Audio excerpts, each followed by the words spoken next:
Hello and welcome to this Tango video tutorial about projection. Projection we call the balanced extension of our leg before we start the step.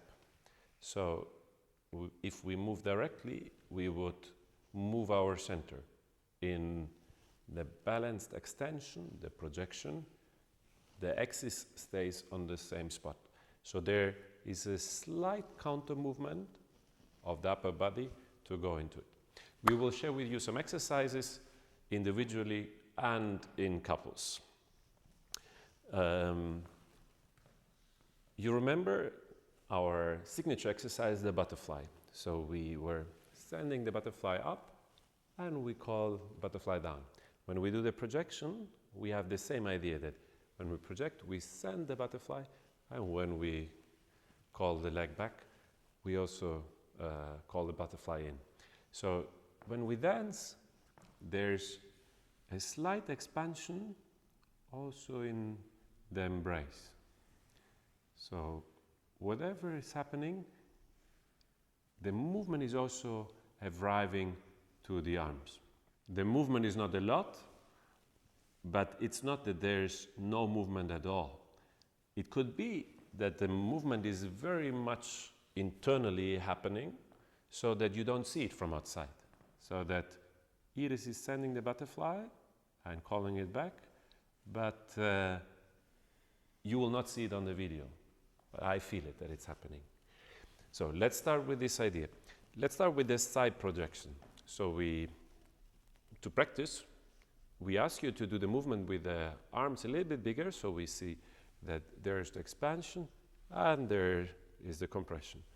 Expand and come back to the center. Change the weight. And again, one, expand and come back. Expand and come back. Very nice. Now, let's do it with tango embrace, and let's make this movement already a little bit smaller. We don't work with bending strongly, but with having the knees released. So I release the knees and I stretch them a little bit. I release and I stretch. The movement is happening in the standing leg, in your upper body, and also in the arms. Other side. And rock and back. Yes, very nice. Now let's see the back projection. Put yourself on one leg, and the same as before, I grow and I come back. And while I project, I also have a slight intention forward. I'm not just on my same position and moving the leg. Yes, other side. And drag, and back. And come back. If we now come to the forward projection, I ask you to do it very small. So we have drag, and come back. Drag, and come back. Other side. And drag, and come back. Sometimes, especially for the forward projection, we see this is happening. I want to have a long projection, and by that the pelvis is tilting, and that we want to avoid. Also, the other is that people go down a lot to have a long projection. Sometimes we might use that. Now we want to find the projection that is coming from expansion. Second exercise, Genie in a bottle. The Genie position we call if we put our arms and hands like this.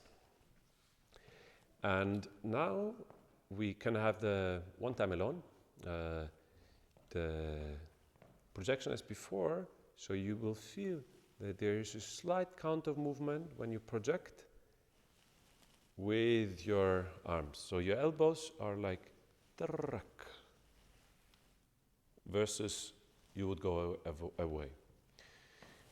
In the second stage, your partner can very gently put the arms here, and you start to let your partner feel this little counter movement. So when you do the projection, go into the arms of your partner. So I'm only listening. I'm not pushing, doing anything, just like feeling how Iris is giving me the intention. Don't forget to change the leg. Yes. Okay. And change it in a couple. So we have here, and I prepare myself on one leg, and I let my partner feel the opposition. Again, it's not a giant movement. I don't want to give a uppercut, but there's the expansion in both directions. Change the leg. The same. Now, the second part is to the side. So do the genie in a bottle and do it to the side. So when you have your partner there, your partner is feeling how here, while you do the projection, on the opposite side of your elbow, you're searching for the contact. So let's go to the other side. And again, and you're expanding in the direction of your partner. It's very slight. Yeah? Now, what is left? Forward. And to feel the forward even more, I put my hands like this. And what should I feel? That she's going away. Yes. And coming back. And other side.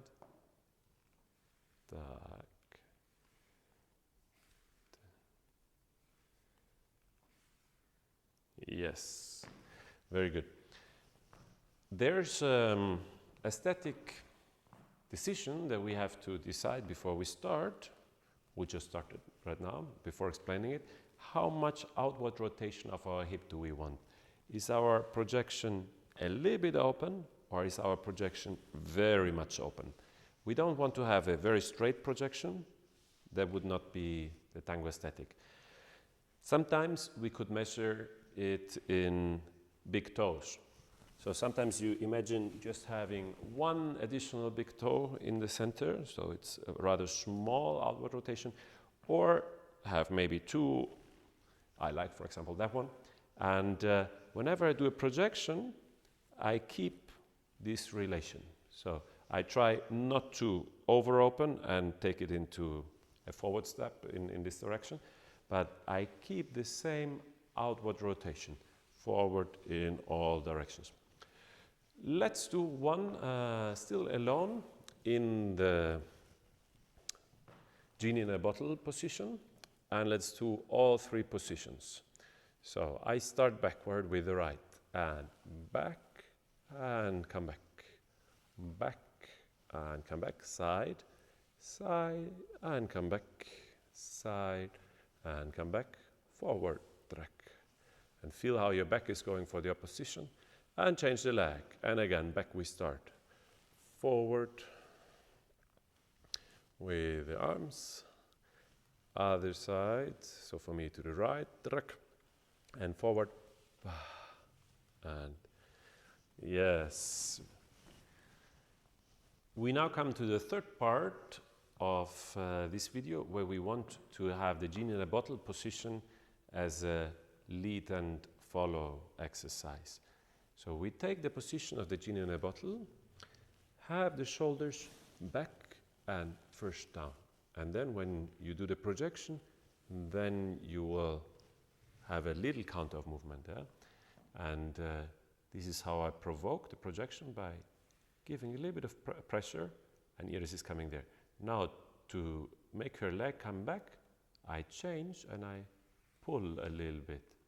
And again, I press a little bit and I pull. Let's change the leg. Now, it feels a little bit technical. And later when we dance, it will be less muscle tone and also not as much as maybe like now it feels like a joystick. But if we get our directions and how they are related in the body clear, it will be much easier later to play with elements, and we can be very creative. And the biggest advantage of that, in the end, it will not matter on which side am I. All matters is that I need to give pressure on that side. If I'm on the side if I'm behind her, or all that doesn't matter.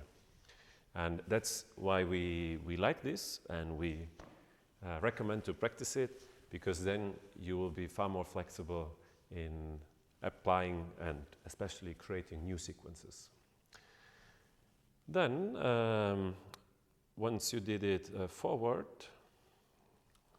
do it or like a backward projection with the forward push, pull and create a forward projection, and to have the collect, you push a little bit, change the leg, and you pull, and you push, and you pull, and your partner is doing the counter movement.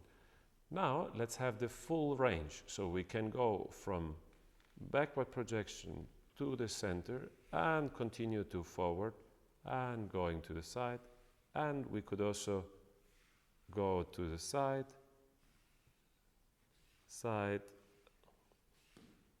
and forward, and directly, and you can play with that. Let's take the other leg and give you a new perspective.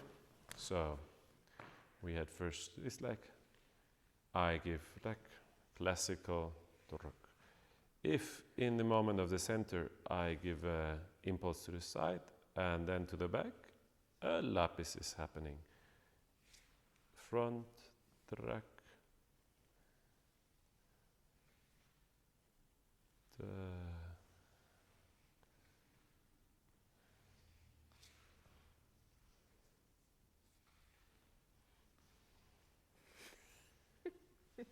you can also be more fast. Yes. Important not to kill each other. Important not to kill each other. Last part of this exercise, take the normal embrace. And now you will feel, here it feels different than on the other side, naturally. How can I give this idea of creating the push? How can I have this idea of calling back the rack? Yes. Yes. Vital for this idea is the other video that we recorded recently about the statua, that here we want to have the same shape. So if I'm giving an idea outside, we don't move the wrist. Iris is keeping it, and if I have the idea of going backward, I don't move her. I'm giving an impulse, and she is reacting to it. And by that, we have our communication. As we said before, this is an exercise to get it into the body first. It's quite technical. It feels a little bit like a joystick. Afterwards, when we dance in the milonga, we want to show our partner, you are my big love, if it's the case, and not, here's the technical thing and come here and druk and dek. Yes. As a bonus, later you can apply the projections in different moments of the walk. We could have the projection first, so we start with this movement and then we continue, or we can already start with the center, and while we move the center, start with the, or at the same time we have the projection. This video was not dealing with how you use it later. Both options are nice, and both options have beautiful aspects. Now, when we practice the projection, we want you to be in axis. Later, you could use the projection also when your center is not in axis. Thanks a lot for watching. If you have any questions, comments or suggestions, write us a comment underneath this video and we'll get back to you.